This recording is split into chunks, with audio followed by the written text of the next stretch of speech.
ಶಿಡ್ಲಘಟ್ಟ ತಾಲೂಕಿನ ಎಲ್ಲಾ ಜನರು ನೆಮ್ಮದಿಯಿಂದ ಜೀವನ ನಡೆಸಲು ಆಷಾಢ ಮಾಸ ಗುರುಪೂರ್ಣಿಮೆಯೆಂದು ಎಸ್.ಎನ್. ಕ್ರಿಯಾ ಟ್ರಸ್ಟ್ನ ಅಧ್ಯಕ್ಷರಾದ ಹಾಗೂ ಸಮಾಜ ಸೇವಕರಾದ ಪುಟ್ಟು ಆಂಜಿನಪ್ಪನವರು ತಮ್ಮ ಸ್ವಗೃಹದಲ್ಲಿ ಶ್ರೀ ಸತ್ಯನಾರಾಯಣ ಸ್ವಾಮಿ ಪೂಜಾ ಕಾರ್ಯಕ್ರಮವನ್ನು ಏರ್ಪಡಿಸಲಾಗಿತ್ತು. ಶಿಡ್ಲಘಟ್ಟ ತಾಲೂಕು ಅಜಕದರೇನಹಳ್ಳಿ ಗೇಟ್ ಬಳಿ ಇರುವ ತೋಟದ ಮನೆಯಲ್ಲಿ ಸತ್ಯನಾರಾಯಣ ಸ್ವಾಮಿ ಪೂಜೆಯನ್ನು ಇಟ್ಟುಕೊಂಡಿದ್ದು, ಪೂಜೆಯಲ್ಲಿ ದಂಪತಿಗಳಾದ ಅರುಣಾಕುಮಾರಿ ಹಾಗೂ ಪುಟ್ಟು ಅಂಜಿನಪ್ಪ ಪೂಜೆಯಲ್ಲಿ ಪಾಲ್ಗೊಂಡು ಶ್ರದ್ಧಾಭಕ್ತಿಯಿಂದ ನೆರವೇರಿಸಿದರು. ಇದರಿಂದ ರೈತರಿಗೆ ಒಳ್ಳೆ ಆಗಲಿ, ಅವರು ಬೆಳೆದಂತೆ ಬೆಳೆಗೆ ಒಳ್ಳೆಯ ಬೆಲೆ ಸಿಗಲಿ, ಅವರಿಗೆ ಹೆಚ್ಚಿನ ಆರೋಗ್ಯ ದೊರೆಯಲಿ, ಆ ಭಗವಂತ ಅವರಿಗೆ ಆರೋಗ್ಯ ಐಶ್ವರ್ಯ ಕೊಡಲಿ ಎಂಬ ನಿಟ್ಟಿನಲ್ಲಿ ಪೂಜೆಯನ್ನು ನಾವು ಮಾಡಿದ್ದೇವೆ ಎಂದರು. ಸತ್ಯನಾರಾಯಣ ಪೂಜೆಯು ಹಿಂದೂ ಧಾರ್ಮಿಕ ಆಚರಣೆಯಾಗಿದ್ದು, ಇದನ್ನು ವಿಷ್ಣುವನ್ನು ಸ್ಮರಿಸಲು ಆಚರಿಸಲಾಗುತ್ತದೆ. ವಿಷ್ಣುವಿನ ವಿಗ್ರಹವನ್ನು ಪೂಜಿಸುವ ಮೂಲಕ ಆಚರಣೆಯನ್ನು ನಡೆಸಲಾಗುತ್ತದೆ. ನಾವು ಮನೆಯಲ್ಲಿ ಯಾವುದೇ ಪೂಜೆ, ಯಾಗವನ್ನು ಮಾಡುವುದರಿಂದ ಅದರ ಫಲವನ್ನು ಆ ವ್ಯಕ್ತಿ ಖಂಡಿತವಾಗಿಯೂ ಪಡೆದುಕೊಳ್ಳುತ್ತಾನೆ ಹಾಗೂ ಪೂರ್ಣಿಮಾ ಅಥವಾ ಹುಣ್ಣಿಮೆ ದಿನದಂದು ಸತ್ಯನಾರಾಯಣ ಪೂಜೆಯನ್ನು ಮಾಡುವುದು ಹೆಚ್ಚು ಪ್ರಯೋಜನಕಾರಿಯಾಗಿರುತ್ತದೆ ಹಾಗೂ ಶಿಡ್ಲಘಟ್ಟ ತಾಲೂಕಿನ ರೈತಾಪಿಯ ಎಲ್ಲಾ ವರ್ಗದ ಜನರಿಗೂ ಒಳ್ಳೆಯದಾಗಲಿ ಎಂದು ಹಾರೈಸಿದರು. ನಂತರ ಮಾತನಾಡಿದ ಅವರು, ರಾಜ್ಯದಲ್ಲಿ ಎಲ್ಲ ಕಡೆ ಡೆಂಗ್ಯೂ ಜ್ವರ ಹೆಚ್ಚಾಗಿ ಕಂಡುಬರುತ್ತದೆ. ಆದ್ದರಿಂದ ನಮ್ಮ ಸುತ್ತಮುತ್ತಲಿನ ಪರಿಸರವನ್ನು ಸ್ವಚ್ಛವಾಗಿ ಇಟ್ಟುಕೊಳ್ಳಬೇಕು, ಇದರಿಂದ ಸೊಳ್ಳೆಗಳನ್ನು ನಿಯಂತ್ರಿಸಬಹುದು ಎಂದು ಈ ಸಂದರ್ಭದಲ್ಲಿ ತಿಳಿಸಿದರು. ಸಮಯ ಸುದ್ದಿ ಲೋಕೇಶ್, ಶಿಡ್ಲಘಟ್ಟ.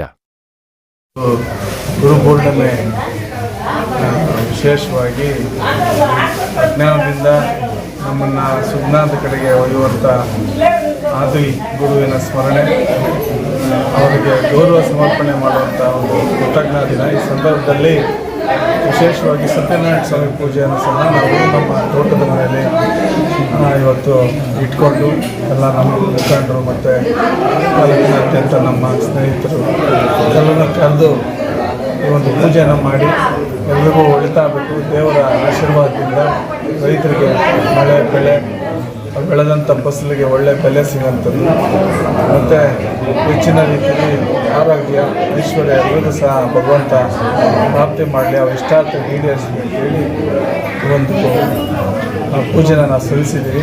ನಿಟ್ಟಿನಲ್ಲಿ ಎಲ್ರಿಗೂ ಭಗವಂತ ಒಳ್ಳೇದು ಮಾಡಲಿ ಅಂತೇಳಿ ನಾನು ಆಶಿಸ್ತೀನಿ. ಮನೆ ಕಟ್ಟಿ 1 ವರ್ಷ ಮೇಲೆ ಆಯಿತು.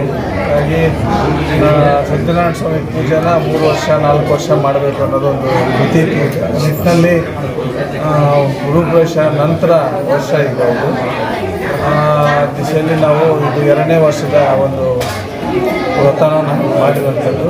ವಿಶೇಷ ಏನಿಲ್ಲ, ನಾವಿಲ್ಲೇ ಇರೋದ್ರಿಂದ ಜನಗಳ ಜೊತೆ ನಾವು ಇಲ್ಲಿ ಬೆರೆತು ಇಲ್ಲಿನ ಜನಗಳ ಕಷ್ಟ ಸುಖಗಳಲ್ಲಿ ಭಾಗಿಯಾಗುವಂಥ ಒಂದು ಜವಾಬ್ದಾರಿ ಇರೋದ್ರಿಂದ ಎಲ್ಲರೂ ಕರೆದು ನಾವು ಜೊತೆಯಲ್ಲಿ ಹೋಗೋಣ, ದೇವರ ಕೃಪೆ ಅನುಗ್ರಹ ಎಲ್ಲರ ಮೇಲೆ ಇರ್ತದೆ, ನಾವು ಧೈರ್ಯವಾಗಿ ಮುಂದೆ ಸಾಗಬೇಕು ಅಂತೇಳಿ ಒಂದು ಸಂಕಲ್ಪ ಇಟ್ಕೊಂಡು ಇವತ್ತು ಗುರುವಿನ ಸ್ಮರಣೆ ಮಾಡೋಂಥದ್ದು ಸಹ ಪ್ರತಿಯೊಂದು ಕೆಲಸದ ಪ್ರತಿಯೊಬ್ಬ ಯಶಸ್ವಿ ವ್ಯಕ್ತಿಯಿಂದ ಗುರುವ ಅನುಗ್ರಹ ಇದ್ದೇ ಇರ್ತದೆ. ಹಾಗಾಗಿ ಗುರುಗಳನ್ನು ಸಹ ಸ್ಮರಿಸ್ದಂಗೆ ಆಗ್ತದೆ, ಎಲ್ಲರನ್ನೂ ಸಹ ವಿಶ್ವಾಸ ತೊಗೊಂಡು ಹೋಗೋಂಥ ನಿಟ್ಟಿನಲ್ಲಿ ಈ ಒಂದು ವ್ರತನ ಇಲ್ಲಿ ಮಾಡಿದ್ದೀವಿ.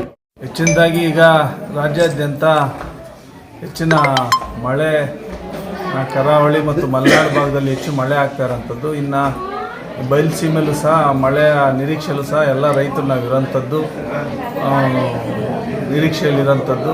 ಈ ದೇವರ ಅನುಗ್ರಹದಿಂದ ಹೆಚ್ಚಿನ ಮಳೆ ನಮ್ಮ ಭಾಗದಲ್ಲೂ ಆಗಬೇಕು. ಹೆಚ್ಚಿನದಾಗಿ ಮುಂಜಾಗ್ರತಾ ವಹಿಸೋಂಥದ್ದು. ಈಗ ಡೆಂಗ್ಯೂ ವೈರಸ್ ಎಲ್ಲೆಡೆ ವ್ಯಾಪಿಸ್ಕೊಂಡು ಹೆಚ್ಚಿನ ಆತಂಕ ಸೃಷ್ಟಿ ಮಾಡ್ತಾ ಇರೋಂಥದ್ದು ನಾವು ನೋಡ್ತಾ ಇದ್ವಿ.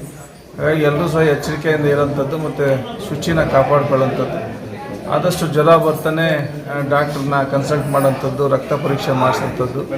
ಡೆಂಗ್ಯೂ ಇದ್ದರೆ ಅದಕ್ಕೆ ಬೇಕಾದಂಥ ಒಂದು ಚಿಕಿತ್ಸೆನ ಪಡ್ಕೊಳ್ಳೋಂಥದ್ದು ಆಗಬೇಕು. ಆ ನಿಟ್ಟಿನಲ್ಲಿ ಒಂದು ಪರಿಣಾಮಕಾರಿಯಾದಂಥ ಒಂದು ಆರೋಗ್ಯನ ನಾವೆಲ್ಲರೂ ಸಹ ರೂಢಿಸ್ಕೊಬೇಕಾಗಿರೋದು ನಮ್ಮ ಕೈಯಲ್ಲೇ ಇರ್ತದೆ. ಹಾಗಾಗಿ ನಾವು ಶುಚಿ ಕಾಪಾಡಿಕೊಂಡ್ರೆ ನಮ್ಮ ಆರೋಗ್ಯನೂ ಸಹ ನಮ್ಮ ಕೈಯಲ್ಲೇ ಇರ್ತದೆ. ಆ ನಿಟ್ಟಿನಲ್ಲಿ ಎಲ್ರಿಗೂ ಹೆಚ್ಚು ಆರೋಗ್ಯ ಕೊಡಲಿ, ಎಲ್ಲರೂ ಆರೋಗ್ಯವಾದಂಥ ವಾತಾವರಣದಲ್ಲಿ ಬದುಕಬೇಕು ಅನ್ನೋದು ನಮ್ಮೆಲ್ಲರ ಅಪೇಕ್ಷೆ. ಆ ನಿಟ್ಟಿನಲ್ಲಿ ಎಲ್ರಿಗೂ ಒಳ್ಳೆಯದಾಗಲಿ ಅಂತ ನಾನು ಬಯಸ್ತೀನಿ.